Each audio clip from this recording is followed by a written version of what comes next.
Good morning, thoughts from the car on this Tuesday. Today we're going to talk about the true cost of worry, or the truth about worry, rather.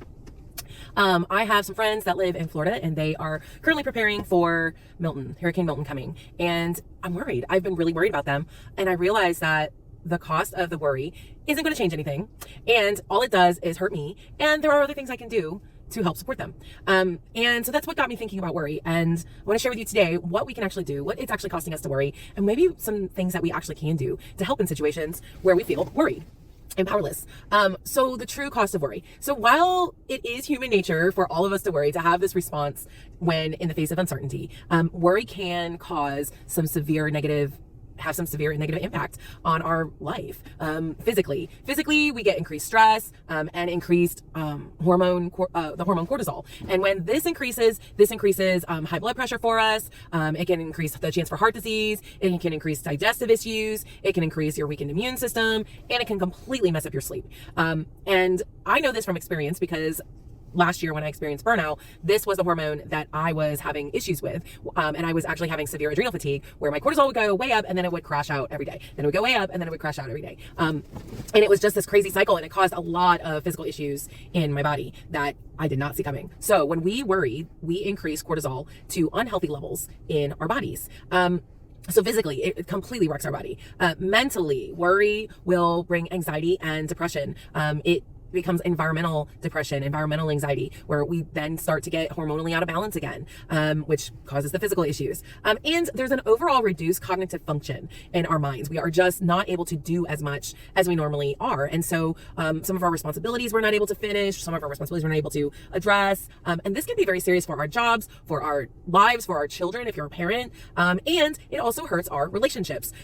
When we are constantly in a place of worry and we're just worrying about our people or situation or whatever it may be, this can cause strained connections with our people. It can cause us to be irritable. It can cause us to be withdrawn. It can cause us to just be just not a happy person. And we have a lot of negative emotions that are going to come out. And this is going to cause strain in our relationships. And there's also a lot of oops, my drink fell. There's going to be a lot of communication issues. So when we are stressed, when we are worried about a situation or something going on, then maybe even if it's about our relationship or maybe it's about people, this can actually cause communication issues because we're so focused on the problem that we're not focusing on solutions. And we're not focused on the empathy or compassion that someone needs in a situation. Instead, we're focused on just the problem, and we're not actually going to solve the problem because it actually is creating more problems through communication breakdown because we're not actively listening. We're not actually hearing what the person needs in the uncertainty that they may be facing. And then I talked about the cognitive performance, but we also have a decrease in our productivity performance as well. So we will have decreased efficiency. So this again affects our jobs. It affects our livelihood, and we're going to miss a lot of opportunities too because we're going to be so focused on the thing that we're worried about and the uncertainty that we're not going to see sometimes the solutions right in front of our face, and we're going to miss those opportunities. And we're not going to take risks as well. When we are in a state of worry because of uncertainty about a situation or circumstance in our life, we are going to miss opportunities where maybe we need to risk a little bit because we're afraid of the risk. Because of the worry, because of how someone's going to react to something, or how we're going to react to something, or how it's going to affect the future. And it's that anxiety and the fear. So it makes us lose out in the long run for opportunities that we could have possibly had for ourselves. And I'm thinking especially financial gains, for businesses. When we're worried about the finances so much, we might not take the little risk that is actually going to bring us more return because we're so worried about the black and white numbers in front of us. Okay, so it also affects our quality of life in general. When we are constantly worrying, we just have reduced enjoyment in everything in our life, whether it's, spending time with our kids or doing activities that we enjoy. We just aren't going to be doing those things because we're so focused on the thing that we're uncertain about, or we're so focused on the negative thing that we think might be coming, and we're making up all these scenarios in our head about the worst case scenario, and we're worrying about them when they're not even a thing. So it just reduces our enjoyment of life in general, and we lose time. I don't know if you've ever experienced this, but you lose time doing things that you actually might enjoy. I'm thinking spending time with your kids, when you're on vacation, if you're so worried about, making sure everybody is happy and doing the things, you might actually be not losing the time and not enjoying your vacation because you're so worried about everything else and the logistics about things, or the money, or, there's a million different things that we end up worrying about. And so we end up missing those opportunities, and we miss out on, and we lose time. So how do we mitigate the effects of worry? Because like I said, worry is a natural human response to uncertainty, but how can we mitigate the effects? So I'm thinking about myself here. I'm worried about my friends and this hurricane. So, what can I do when the crazy thoughts start and the ticker tape starts, and I'm worried about this scenario and that scenario and how it's going to affect this, and are they going to be safe? one of the first things is doing mindfulness practices. We have to do mindfulness practices. We have to just put ourselves in the present moment, and not be thinking about the future, not thinking about the past and all the what if scenarios. Just being in the present moment, using mindfulness techniques such as deep breathing, box breathing exercises, yoga, stretching, other relaxation techniques are essential to putting yourselves in that mindfulness, in that present moment. We also need to challenge those negative thoughts. So all those negative thoughts that I'm having about, oh my gosh, my friends, and they're not gonna, they're gonna be not gonna be okay, and what about this, and what about that, and have they thought about this situation, and are they gonna evacuate, and just worrying about them, is I need to challenge those negative thoughts about the worst case scenario. And also, I think when worry becomes like a constant thing for us in every situation, we have to look at our thought patterns and see if we're experiencing negative thought patterns that maybe we need to change. Like there needs to be a change of some sort, so we're not constantly having all these negative thoughts all the time. And then we, again, focus on the now, focus on the present moment, focus on what we can do in a situation right now, what is in front of us that we can do. And I think when we're talking about like longer term worry, when we're constantly worrying about maybe a project or how something's going to turn out, we have to be willing to set realistic expectations for ourselves and others. I'm thinking about like when we're doing events or we have an event coming up, and we're worried about how the event is going to turn out. We have to be willing and able to set realistic expectations and goals for ourselves. I worry about my business sometimes, and like, am I going to be able to make this a real thing? Am I going to be able to make a living from this at some point? Instead of sitting and worrying about it, I want to make sure that I'm making realistic goals for myself. No, I'm not going to be able to make a living most likely out of it in the next year, but maybe 2-3 years down the line, then maybe I can make it a full-time living. But for right now, the realistic thing is that I need my 9-to-5 job. It's not something that I can give up right now. So I have to have that realistic expectation of myself and the situation. And then I think too is we have to have acceptance. Worry, when we don't have acceptance about the lack of control that we have, honestly, in so many situations in our life, we need to accept that. And when I think that we can accept that something is out of our control, this is going to bring us peace. This is going to bring us calm. I know for me, I am such a control freak in so many areas of my life. And when I finally bring acceptance into play in situations, that is when I'm experiencing peace. That is when I'm able to have the calm, because it's the acceptance of I have no control in this situation. There's literally nothing I can do.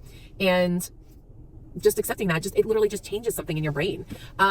And then sometimes I think with worry, when we have constant worry, there's lifestyle changes that we need to enact. And this can be, making sure we're having exercise, that we're eating well, that we have a good sleep routine, and that we might need to limit stimulants like caffeine to make sure that we are not, hyped up all the time and constantly, giving stimulation to our brain in areas that where maybe negative thought patterns are happening. I think it's important to note as well that when it comes to worry, oftentimes worry is actually a learned pattern. And this is something that I have been experiencing for myself, that for me, a lot of times worry has been a learned pattern. So it comes from observation and modeling. So if we grew up and we saw adults in our life worrying, then we are going to adopt a similar way of thinking, a similar way of acting. This is where like generational trauma kind of comes in, where we see the people who raised us live in worry constantly. And then we are going to live in worry about a lot of the same things and the same situations, and we're going to tackle it the same way. And so we need, again, to change those negative thought patterns instead of doing the same thing because of the observations that we've made and the modeling that we've had for us. And then I think reinforcement happens when we are reinforced that the worry that we have is good, like we have positive reinforcement for our worry, then that is something that makes us worry even more. An example of this would be like when a student is worried about getting a good grade and then they get a good grade on the test. This teaches them, if I worry, then I'm going to get a good grade. And they might not like consciously think that, but that is what happens behaviorally, is that every time I worry about this test, I build up this worry, and then this gives me the adrenaline rush, to do well on the test, and then I do well on the test. So then we equate, if I worry, I will do well. And so it becomes like a positive reinforcement for such a negative thing. We associate worry with success then.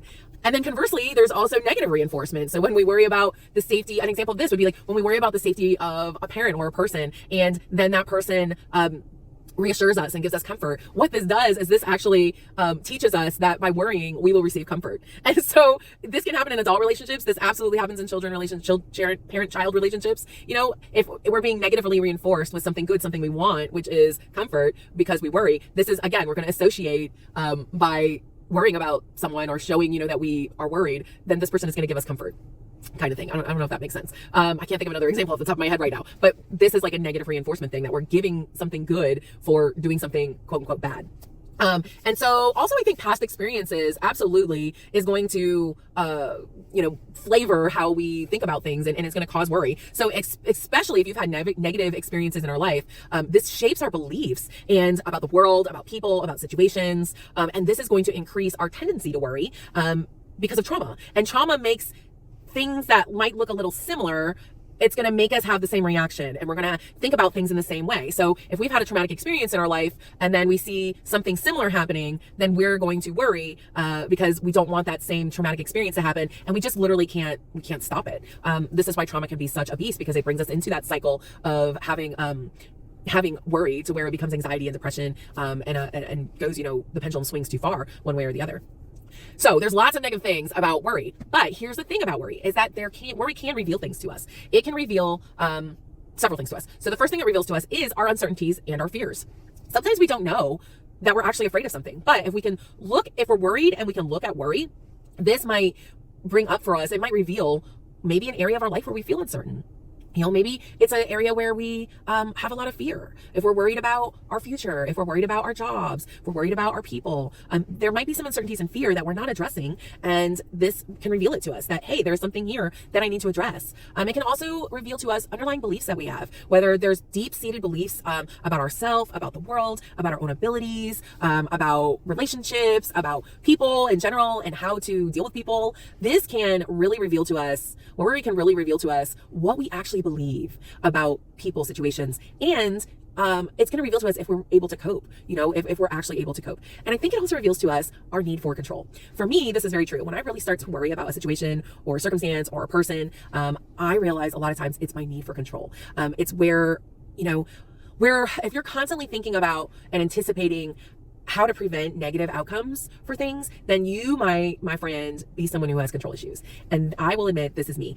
With this hurricane coming, I'm absolutely worried about my friends and their well-being, but I'm also supposed to go to Florida for my vacation next week. And so again, there's some selfishness there. And I'm like, want to control the situation because I want to go and I want to have a good time on my vacation and I want my friends to be okay that I'm going to be visiting when I'm down there. And so, it's my desire to control the situation. I want to prevent the negative outcome, but I can't. There's literally nothing I can do about it. So that's where acceptance has to come in. I'm just going to have to accept whatever happens is going to happen, and I have to be okay with it. I might not be able to go next week, depending on the severity of everything that happens to the area I was going to go. And then sometimes it shows us that we want to avoid discomfort. We don't want to deal with our emotions and our feelings. So when we're worried about something, we feel comfortable with that emotion, but maybe we don't feel comfortable with anger or with fear, or we don't feel comfortable with uncertainty in general. So this can really show us where we need to become more emotionally intelligent and agile with how we deal with emotions. And I think it also reveals a lack of trust in ourselves and others. So when again, it's that control thing, but it also shows like maybe we don't trust others because we're worried that we don't trust that they're going to do the thing that they need to do. Or we don't trust the situation, or maybe we don't trust God, for him having our good in mind. So how do we address this? What do we do? I think we have to address the root cause. We have to figure out, what is the root cause of my worry? Is it one of those things that I've talked about? Is it the discomfort or, the control? What is the root of why we're worrying? And then we have to challenge those negative beliefs. We've talked about that already. And we have to develop coping mechanisms that are healthy for ourselves. So often we get these coping mechanisms that are unhealthy, but we have to make sure that we're making healthy coping mechanisms for ourselves so that we can overcome the worry. And I think too, this builds resiliency for us to be able to overcome worry that we have and anxiety. So what do we do for the person that we're worried about? What can we do for the alternative? What can I actually do to help my friends? The first thing is I can offer practical support. What can I practically do for them? The hurricane coming. Can I offer a place for them to stay? Is there something practically I can do for them? What can you practically do for someone that you're worried about that is bringing you worry? And validate their feelings and listen. I think actively listening is a big part of this. That what I can actually offer, what support I can actually offer them. Encourage healthy coping mechanisms. So when someone's in worry, we have to encourage them to do the healthy thing and not the unhealthy thing. So it's not going out binge drinking. It is talking about our feelings, and maybe it's finding support. It's promoting relaxation techniques, promoting mindfulness. So we have to encourage them in positive ways. We have to connect them to resources. What resources can help our people when they're in a place of uncertainty or they need help? And I think we need to limit excessive advice. This is hard for me sometimes because I want to focus on their needs, so I want to solve the problem, but instead of focusing on their needs, I'm trying to solve the problem. So that's what we need to do, is focus on their needs. What is their need? To be validated, to be heard, and just don't give the unsolicited advice. Don't give the unsolicited advice. Okay, so what's your challenge? Your challenge is to find the root cause of your worry. And I know that that's easier said than done. And you might need to talk to a professional. You might need to talk to someone to really help you find the root cause of it. But I encourage you, if you are dealing with excessive worry to where it is becoming absolute anxiety and depression, you need to figure out what is the root cause. Maybe you know what the root cause is. If you know what the root cause is find your healthy coping mechanism and use that coping mechanism rather than maybe the unhealthy one.